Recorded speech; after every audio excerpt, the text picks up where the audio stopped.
সবাই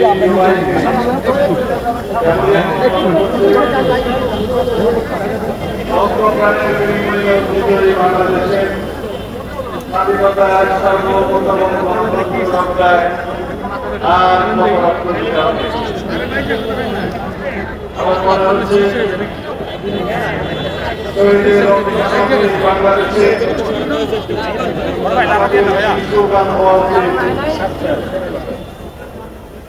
আমার মনে হচ্ছে আমাদের স্লোগান হওয়া উচিত আর দেখুন রক্ত মুক্ত স্বদেশ আমার এই বাংলাদেশ।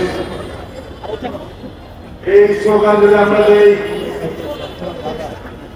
তাহলে পরে আমাদের মনে হবে আমাদের অনেক দায়িত্ব, অনেক কর্তব্য দেশের প্রতি, এদেশের মানুষের প্রতি।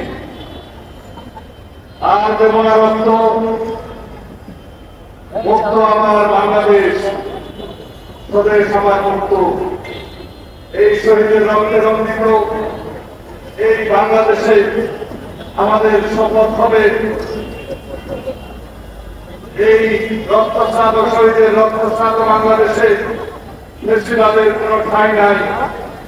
আর কোন স্বপ্নে খাওয়া বাংলাদেশে কখনোই খাওয়া দিতে পারবে না বাংলাদেশের স্বাধীনতার সার্বভৌমত্ব গণতন্ত্রের উপরে।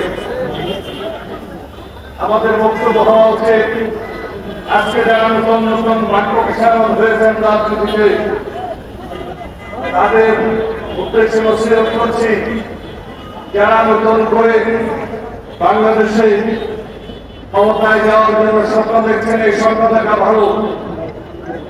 যারা জনগণের ভোটের মাধ্যমে রাষ্ট্র ক্ষমতায় যেতে চায় সেটা নিশ্চিত করার জন্য আমাদের সংগ্রাম, সেটা অবশ্যই ভালো। কিন্তু মনে রাখতে হবে কেউ যদি বাংলাদেশে নির্বাচনকে পিছিয়ে দিয়ে নির্বাচনকে নিশ্চিত করে এবং নির্বাচন না করে রাষ্ট্র ক্ষমতা থাকতে চায় অথবা বিভিন্ন রকমের গোলামীতে মাছ স্বীকার করার ষড়যন্ত্র করতে চায়, তাদের উদ্দেশ্য হচ্ছে আমার কোনো বার্তা হয়। আমরা লক্ষ্য করছি বিভিন্নভাবে আজকে বাংলাদেশে গণতান্ত্রিক শক্তিগুলোর মধ্যে বিভক্তি সৃষ্টির পায়তারা চলছে। আমরা লক্ষ্য করছি বাংলাদেশের পক্ষের শক্তি সমূহে যারা গণতান্ত্রিক আন্দোলন ঐক্যবদ্ধ হয়েছিল তাদের মধ্যে বিভক্তি সৃষ্টি বিভিন্ন রকমের ষড়যন্ত্র করা হচ্ছে। সুতরাং আমাদের সজাগ থাকতে হবে। আজকের এই বাংলাদেশে আমাদের গতিপথ নির্ধারিত হবে জনগণের সাথে নিয়ে ঐক্যবদ্ধ হবে জাতীয় ঐক্যকে শক্তিশালী করে।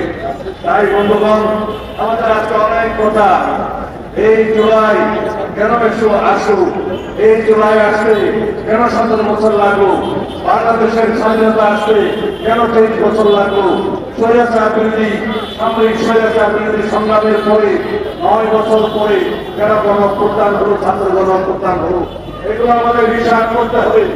আমরা কি এই মুক্ত স্বাধীন বাংলাদেশে কেবলই রক্তগীত থাকবো গণতন্ত্রের জন্য?